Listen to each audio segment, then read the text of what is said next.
ನಮಸ್ಕಾರ ಸ್ನೇಹಿತರೆ. ಒಂದ್ ವೇಳೆ ನಾನು ನಿಮ್ಗೆ ದೇವ್ರು ಭೂಮಿಗೆ ಒಮ್ಮೆ ಅಲ್ಲ 2 ಸಲ ಅಲ್ಲ ಪೂರ್ತಿ 10 ಸಲ ಬಂದಿದ್ದ ಅಂತ ಹೇಳಿದ್ರೆ ನಂಬ್ತೀರಾ? ಹೌದು.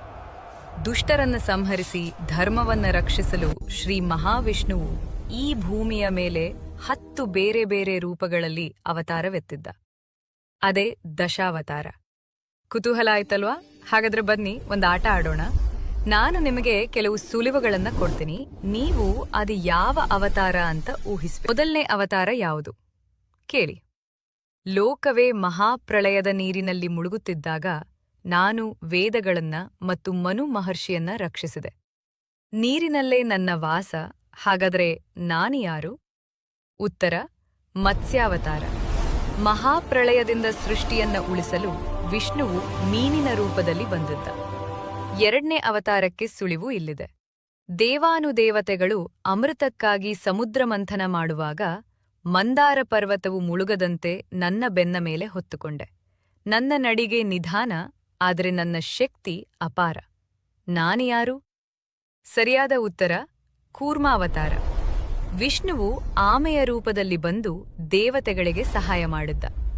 ಸರಿ, ಮೂರನೇ ಅವತಾರ ಯಾವುದು? ಹಿರಣ್ಯಾಕ್ಷ ಎಂಬ ರಾಕ್ಷಸನು ಭೂದೇವಿಯನ್ನ ಕದ್ದು ಸಮುದ್ರದಡಿಯಲ್ಲಿ ಬಚ್ಚಿಟ್ಟಾಗ ನಾನು ಭೂಮಿಯನ್ನ ರಕ್ಷಿಸಲು ಬಂದೆ. ನನ್ನ ರೂಪ ವಿಶಿಷ್ಟ. ನಾನ್ಯಾರು? ಇದು ವರಾಹಾವತಾರ. ವಿಷ್ಣುವು ಹಂದಿಯ ರೂಪದಲ್ಲಿ ಬಂದು ತನ್ನ ಕೋರೆ ಹಲ್ಲಿನಿಂದ ಭೂದೇವಿಯನ್ನ ಮೇಲೆತ್ತಿ ರಕ್ಷಿಸಿದ. ಇದು ತುಂಬಾ ರೋಚಕವಾದ ಅವತಾರ. ನಾನು ಅರ್ಧ ಮಾನವ, ಅರ್ಧ ಸಿಂಹ.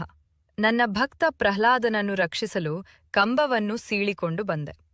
ಸಂಜೆಯ ಹೊತ್ತು ಅರಮನೆಯ ಹೊಸ್ತಿಲಲ್ಲೇ ಹಿರಣ್ಯಕಶಿಪುವನ್ನು ಸಂಹರಿಸಿದೆ. ಹೇಳಿ, ನಾನು ಯಾರು? ಇದು ಬೇರೆ ಯಾರೂ ಅಲ್ಲ, ಸಾಕ್ಷಾತ್ ನರಸಿಂಹಾವತಾರ. ಭಕ್ತ ಪ್ರಹ್ಲಾದನ ರಕ್ಷಣೆಗಾಗಿ ವಿಷ್ಣುವು ನರಸಿಂಹನಾಗಿ ಅವತರಿಸಿದ. ಮುಂದಿನ ಅವತಾರ. ನಾನೊಬ್ಬ ಪುಟ್ಟ ಬ್ರಾಹ್ಮಣ ಬಾಲಕ. ಬಲಿಚಕ್ರವರ್ತಿಯ ಬಳಿ ದಾನ ಕೇಳಲು ಹೋದೆ. ಕೇವಲ 3 ಹೆಜ್ಜೆ ಭೂಮಿಯನ್ನು ಕೇಳಿ 3 ಹೆಜ್ಜೆಯಲ್ಲಿ ಭೂಮಿ, ಆಕಾಶ ಮತ್ತು ಪಾತಾಳವನ್ನು ಅಳೆದುಬಿಟ್ಟೆ. ನಾನ್ಯಾರು? ಉತ್ತರ: ವಾಮನಾವತಾರ. ವಿಷ್ಣುವು ವಾಮನನಾಗಿ ಬಂದು ಬಲಿಚಕ್ರವರ್ತಿಯ ಅಹಂಕಾರವನ್ನು ಮುರಿದ. ಈ ಅವತಾರವನ್ನು ಊಹಿಸಿ ನೋಡೋಣ. ನಾನೊಬ್ಬ ಮಹಾನ್ ಋಷಿ, ಆದರೆ ಕೈಯಲ್ಲಿ ಯಾವಾಗಲೂ ಕೊಡಲಿ ಹಿಡಿದಿರುತ್ತೇನೆ. ದುಷ್ಟ ಕ್ಷತ್ರಿಯರನ್ನು ಸಂಹರಿಸಿ ಭೂಮಿಯ ಭಾರವನ್ನು ಇಳಿಸಿದೆ. ನನ್ನ ಕೋಪಕ್ಕೆ ಜಗತ್ತೇ ನಡುಗುತ್ತದೆ. ನಾನ್ಯಾರು? ಇವರೇ ಪರಶುರಾಮ. ವಿಷ್ಣುವು ಮಹಾನ್ ಯೋಧ ರೋಷಿಯಾಗಿ ಅವತರಿಸಿ ಅಧರ್ಮವನ್ನು ನಾಶ ಮಾಡಿದ. ಈ ಅವತಾರ ನಿಮ್ಮೆಲ್ಲರಿಗೂ ಗೊತ್ತು. ನಾನು ಅಯೋಧ್ಯೆಯ ರಾಜಕುಮಾರ, ಮರ್ಯಾದಾ ಪುರುಷೋತ್ತಮ. ನನ್ನ ಪತ್ನಿ ಸೀತೆಗಾಗಿ ಲಂಕೆಯ ರಾಜ ರಾವಣನೊಂದಿಗೆ ಯುದ್ಧ ಮಾಡಿ ಅವನನ್ನು ಸಂಹರಿಸಿದೆ. ನನ್ನ ಕಥೆಯೇ ರಾಮಾಯಣ. ನಾನ್ಯಾರು? ಜೈ ಶ್ರೀರಾಮ್. ಇದು ರಾಮಾವತಾರ. ಸರಿ, 8ನೇ ಅವತಾರ. ನಾನು ಗೋಕುಲದಲ್ಲಿ ಬೆಣ್ಣೆ ಕದ್ದ ತುಂಟ ಬಾಲಕ. ಮಹಾಭಾರತ ಯುದ್ಧದಲ್ಲಿ ಅರ್ಜುನನ ಸಾರಥಿಯಾಗಿ ಭಗವದ್ಗೀತೆಯನ್ನು ಬೋಧಿಸಿದೆ. ನನ್ನ ಲೀಲೆಗಳು ಅನಂತ. ನಾನ್ಯಾರು? ಇವರು ನಮ್ಮೆಲ್ಲರ ಪ್ರೀತಿಯ ಕೃಷ್ಣ.